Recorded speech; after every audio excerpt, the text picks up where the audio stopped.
Faites-vous partie des personnes qui taillent leurs arbustes en boule? Si oui, je ne vous en veux pas. Mais regardez cette vidéo jusqu'à la fin. Il vous faut absolument apprendre à tailler correctement vos arbustes et de manière plus naturelle.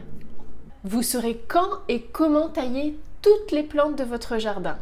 J'ai décidé de faire cette vidéo pour vous résumer et pour vous simplifier la taille. Bonjour et bienvenue dans cette nouvelle vidéo. Je suis Maude, je suis paysagiste et aussi la créatrice du blog Aménager son jardin. Aujourd'hui, je réponds à la question « Comment bien tailler ses plantes et naturellement s'il vous plaît ?»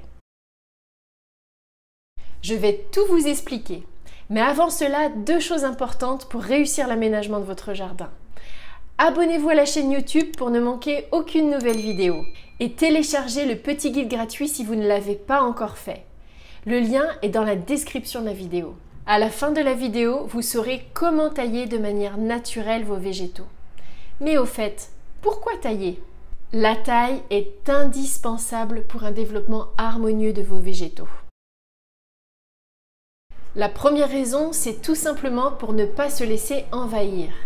Savez-vous que si vous ne taillez jamais une plante de haie, cela devient un arbre? Taillez régulièrement vos végétaux.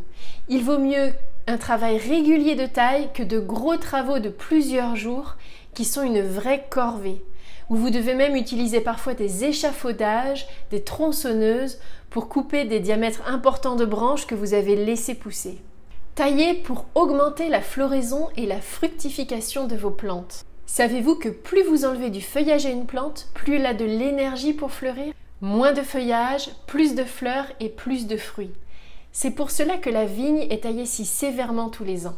Taillez pour laisser de la place et de la lumière aux autres plantes. J'explique cela plus en détail dans la vidéo « Que planter sous un arbre ». Vous avez le lien de cette vidéo dans la description. Enfin, taillez régulièrement vos plantes si vous voulez qu'elles s'étoffent de la base. Les plantes augmenteront ainsi leur ramification, c'est-à-dire l'apparition de nouvelles branches. Et cela est très important, notamment pour les plantes de haies, si vous ne voulez pas avoir un vis-à-vis avec vos voisins au niveau de la base des plantes.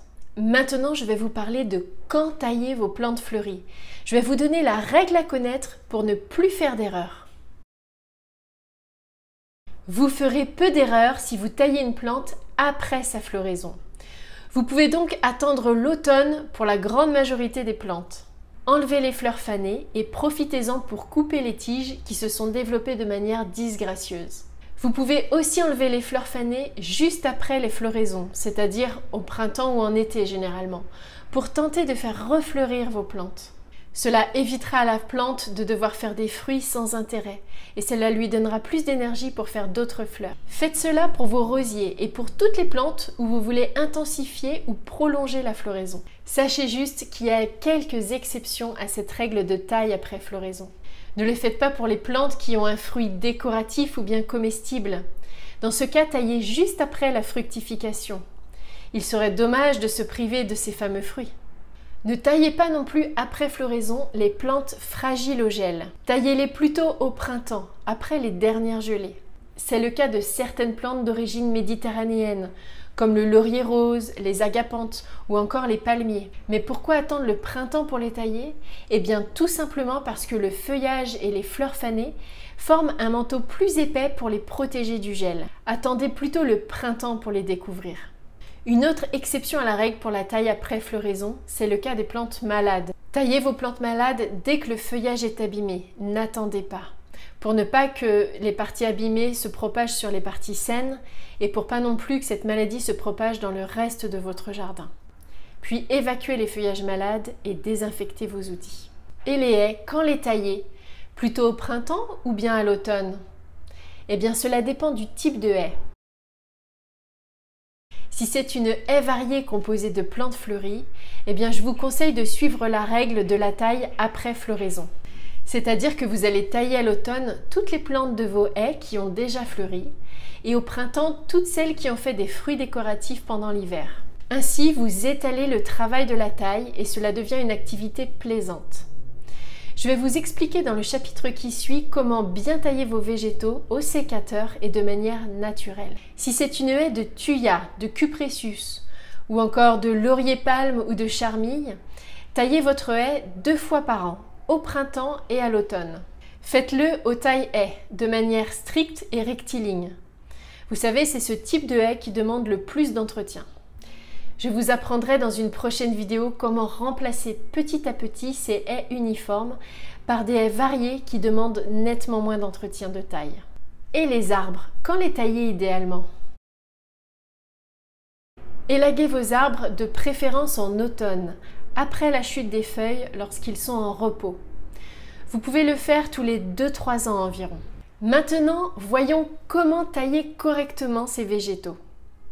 La taille naturelle, vous apprendrez que c'est une taille qui ne se voit pas. La main de l'homme doit à mon avis rester discrète dans le jardin. On doit travailler en harmonie avec la nature. Une taille naturelle, c'est une taille au sécateur et non aux tailles haies ou à la cisaille. L'idée, c'est de ne pas tailler toutes les branches à la même longueur, mais plutôt de rentrer dans la plante pour tailler uniquement les branches les plus longues. On doit préserver en fait l'allure naturelle de la plante, mais cela à un diamètre plus petit, comme si elle était plus jeune. Pour tailler harmonieusement une plante, il faut régulièrement prendre du recul sur son travail. En s'arrêtant, en prenant du recul, en regardant de loin cette plante, pour observer les zones plus ou moins taillées, pour pouvoir les harmoniser. N'allez pas trop vite, prenez votre temps. Et ne taillez pas non plus trop sévère. Il vaut mieux commencer par une taille légère, et puis si le résultat n'est pas suffisant, taillez davantage. Après, il existe des tailles plus spécifiques, comme la taille taupière. C'est joli sur certains végétaux comme le buis, le troène, mais n'en abusez pas. Privilégiez la taille naturelle pour la majorité de vos végétaux. J'aime tout autant les jardins contemporains avec certaines lignes géométriques que les jardins plus sauvages et anciens. Mais à mon avis, il n'y a rien de plus réussi que des végétaux taillés de manière naturelle qui mettent en valeur le dessin paysager ou d'autres végétaux taillés de manière plus stricte et architecturale. Vous verrez, la taille naturelle au sécateur, c'est vraiment agréable à faire, c'est détendant. Faites une plante de temps en temps et prenez plaisir à entretenir votre jardin. Si vous voulez d'autres conseils d'entretien, allez voir mon article 5 astuces pour un jardin facile d'entretien. Le lien est aussi dans la description de la vidéo. Eh bien, merci pour votre attention. Vous savez maintenant l'essentiel sur la taille et vous n'avez plus qu'à adopter la taille naturelle au jardin. Partagez cette vidéo avec ceux que vous connaissez qui taillent leurs plantes en boule.